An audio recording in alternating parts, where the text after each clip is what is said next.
Hey there. So I am often an autism mom, and I share tips and ideas and inspiration about that part of my life.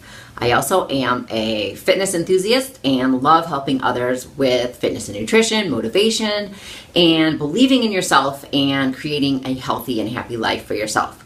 So I wanted to, as I'm getting ready to do my workout, I really have been thinking about this a lot today and the idea of how we connect with our kids. And I think this will be helpful for autism moms as well as other moms and parents too. And it came to my head because this morning my husband was waking up Gavin, and he was tired. I think it's still kind of the aftermath of Halloween and the candy craziness and all that, and just, feeling tired. But he was thinking, he had read in his newsfeed, Dave did, about the things going on with the moon. Like, I don't typically know what's going on with the moon, but anything about the moon and what is, going on with special things about that, he knew Gavin would be into. And so he used that to start a conversation with him this morning and get him going and interested in his day and moving on. He was super excited about it and came downstairs and told me all about it during breakfast and as he got going with his day and ready for school. So it reminded me of how much we've learned from the very beginning of when he was diagnosed with autism, how to help connect with him and help him to learn and grow and connect with us. And we had to do that from going to what he is interested in. So if you're struggling to connect with your kids, think about, what are they into? Usually kids on the spectrum are into some very particular things that they love. Those things may be a certain topic, like trains or solar system or states or capitals or money or spinning things or flicking their hand back and forth, whatever it is. The biggest thing for us is, one, we had to learn not to judge that as something bad or something, hey, Margaret, thanks for watching. Hey, Ed, thanks for getting on. So we really had to learn to think about whatever it was that Gavin was into, not to judge that as bad and not to see that repetitive need to do that thing or talk about that thing as a negative thing in his life, in our life. It doesn't mean anything. It's just what he's into at the time. So we then would decide to get into that thing ourselves. So his thing when he was little was trains. And I only knew trains to be annoyed by them because they slowed me down in traffic, right? Hey guys, thanks so much for watching. But I totally reframed my mindset about trains when Gavin was into them. And so I started to learn about trains from him and pay attention to trains and try to tell the different kinds of cars apart. I still don't know enough, but I really did at the time when he was into it. I learned to appreciate what he was into so that we could talk about it and play with it. And if it was his train and he needed to be controlling in that moment and not have me play with his, that's okay. I would either get my own or get my own thing and do what he was doing with his trains, separately but nearby, close enough. This is part of what we learned about joining with his interests. Okay, and so back then, when it was playing and maybe not even communicating verbally at all, we would get into that space with him spread apart. I mean, that space mentally, that space with what he was into, and really join in on that activity and love that activity with him. And not judge it as, this is the same way we played with trains yesterday. He won't let me share his trains. He's never going to learn to share. He's never going to grow out of this. He's never going to have friends. No. Turn that part of your brain off and really think underneath, this is what I'm going to do now to connect with my child and enjoy this time with him and love him. And I practiced over and over and over reframing that thinking so that I could be useful to him in that moment. And so I was thinking about this and I wanted to bring a couple examples. So now as Gavin's getting older and he's interested in more things and he does communicate verbally with us, those things have changed. Those interests have changed. So his motivations are different. Now he's into penguins, not necessarily this sticker book, but it's something that we have around that we got at the time when he was into penguins and would play with this puppet penguin that we still have. And I swear, this guy, if he ever wears out and we have to get rid of him, I don't know what I'm going to do, because he's been such an integral part of connecting with Gavin. And so we've learned about penguins. We can converse about penguins. We can watch funny videos about penguins. We talk about them. Penguins take on a person, a human quality in our conversations together. So we can talk about different emotions or how this penguin would react in that situation. Okay, so we really get into his motivation to have that connection with him and have that communication with him.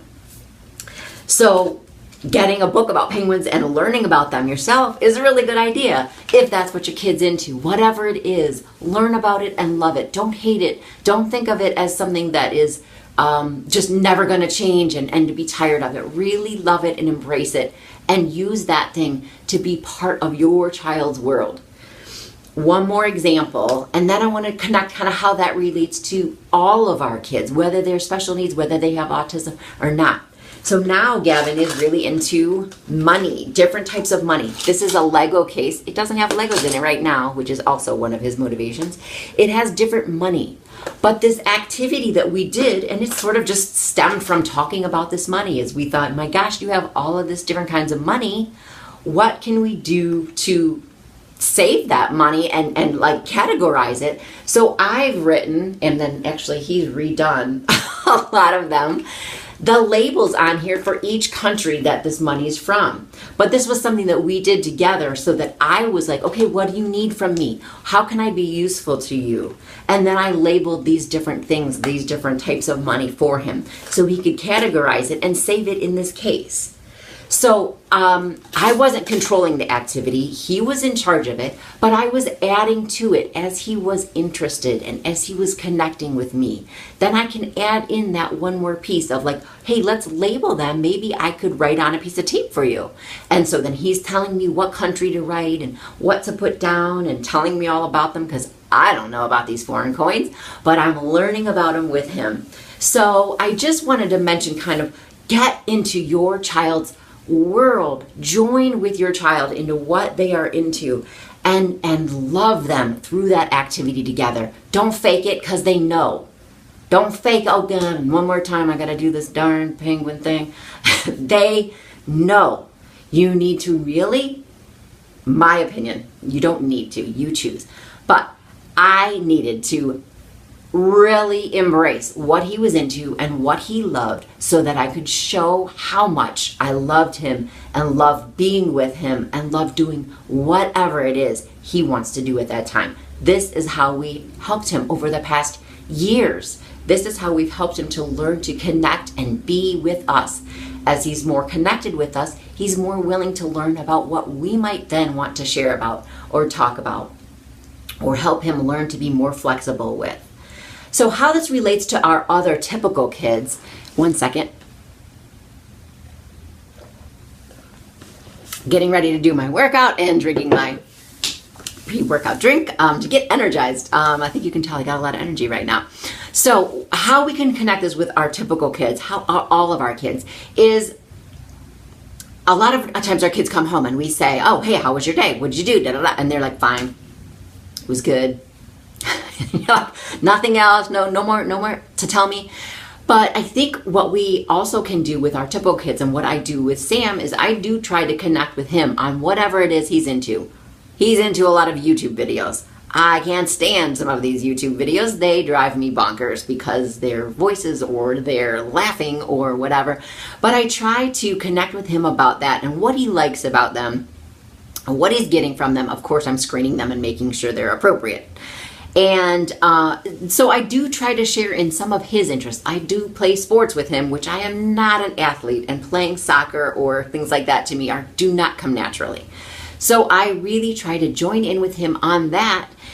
And then he's more open to maybe talk about his day. So as we're kicking the soccer ball around and playing that, then I might, say, oh, what was soccer like on the playground today with your class?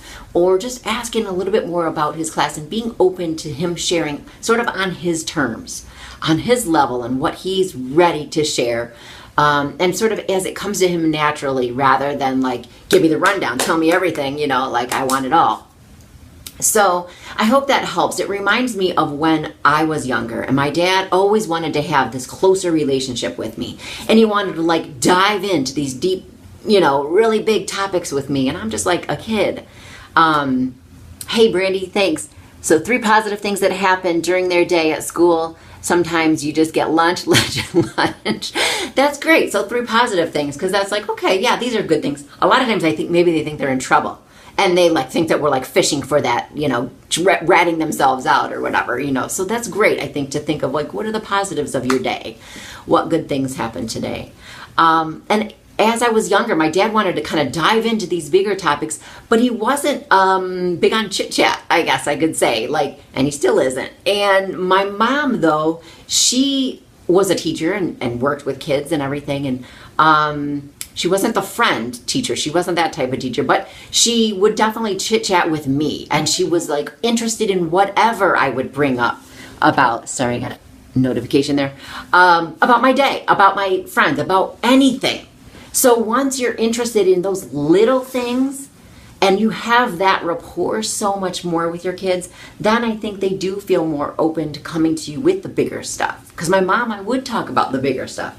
Definitely, I had that kind of relationship with her because I knew she cared about all of those stuff, that I would then bring up the bigger stuff. Not all of it. Just kidding, but really not all of it, but a lot of it I would. And that's not against my dad. It's something that we've worked through and talked about, and I've shared with him, like looking back on it and thinking, Dad, you didn't seem to care about or be interested in that little stuff. So it was harder for me to bring up the big stuff. So think about that too. Are you showing an interest in sharing in your child's interests, whatever they might be, even if they are not your own? Because that stuff matters to them. And then if you are connected on that, then you can sometimes connect on some of the bigger stuff or the bigger level. And with our special needs kids or our kids who really struggle with communication, you're connecting on their level with what they're really into and motivated by. And then you can branch gradually into sharing some of the bigger things or the things that you would like them to learn about. Use their motivation to help teach and grow and connect about the other things in their life as well.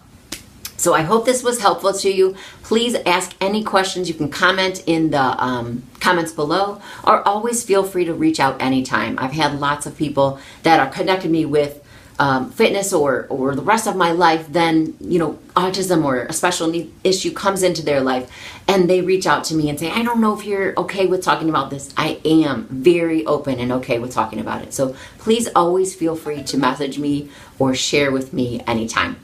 Thanks so much for watching, you guys, and feel free to share this with anybody if you know a parent who's struggling or who could use some of these positive words or ideas. Please feel free to share with them as well. Thanks so much and have a great day.